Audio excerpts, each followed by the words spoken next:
একটি বর্বর ইতিহাস রচিত হয়েছে। আজকে আমি দেখেছি নুরা পাগলা নামে একজন মানুষ মারা গেছে।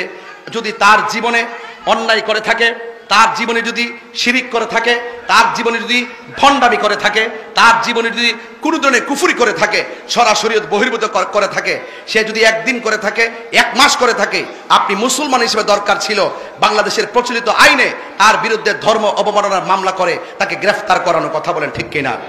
কিন্তু সেই নুরা পাগলা যখন মারা গেল, কবরের ভিতর থেকে আপনারা তাকে লাঠি দিয়ে আঘাত করে করে কবর খুঁড়ে তার লাশটাকে বের করলেন। বের করার পরে তার লাশকে নিয়ে উল্লাস করেন, আল্লাহু আকবার, নারায়ে তাকবীর, আল্লাহু আকবার স্লোগান দিয়ে দিয়ে আপনারা সেই লাশটার মধ্যে আগুন ধরিয়ে পুড়িয়ে দিয়েছেন।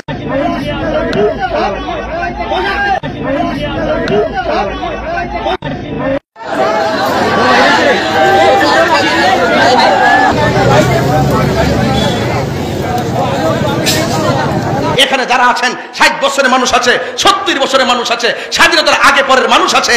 আপনাদের জীবনে কোনোদিন দেখেছেন কোন কবর থেকে লাশ তুললা, মুসলমানের লাশ তুললা আগুন দা পুরাইছে? এমন ইতিহাস কি বাংলাদেশে হয়েছে? আমরা কি বাংলাদেশ দেখছি? আমরা কি দেখছি? এই জন্যই বলে যে ইসলাম ছিল শান্তির ধর্ম, আজকে ইসলাম ধর্মটারে উগ্রতার দিকে নিয়ে যাচ্ছেন। ইসলাম কি শান্তির ধর্ম, মানবতার ধর্ম।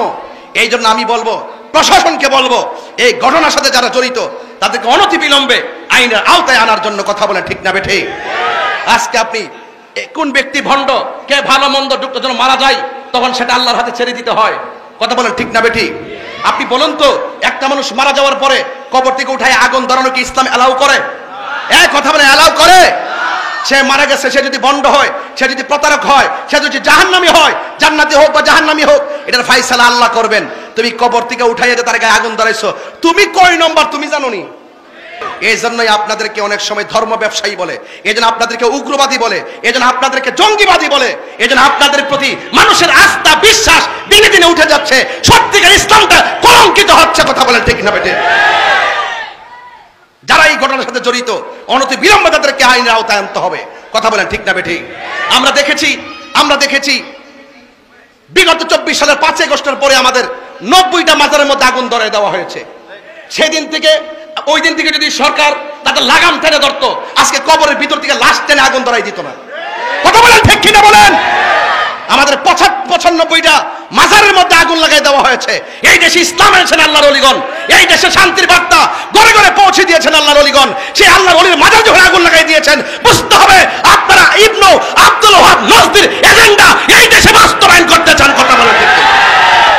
আহলে সুন্নাত ওয়াল জামাত এগুলো বরদাস্ত করবে না।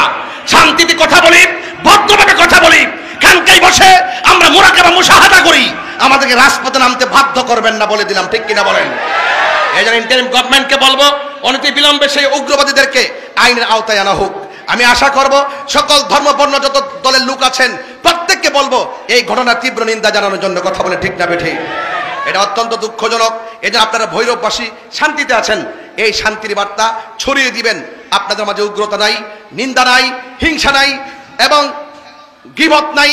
ঐক্যবদ্ধ থাকবেন, দেখবেন রাসূল পাকের আদর্শ যদি হৃদয়ে লালন করেন, দেখবেন ইনশাআল্লাহ এই সমাজ শান্তির সমাজ হয়ে যাবে। কথা বলেন, ঠিক কিনা?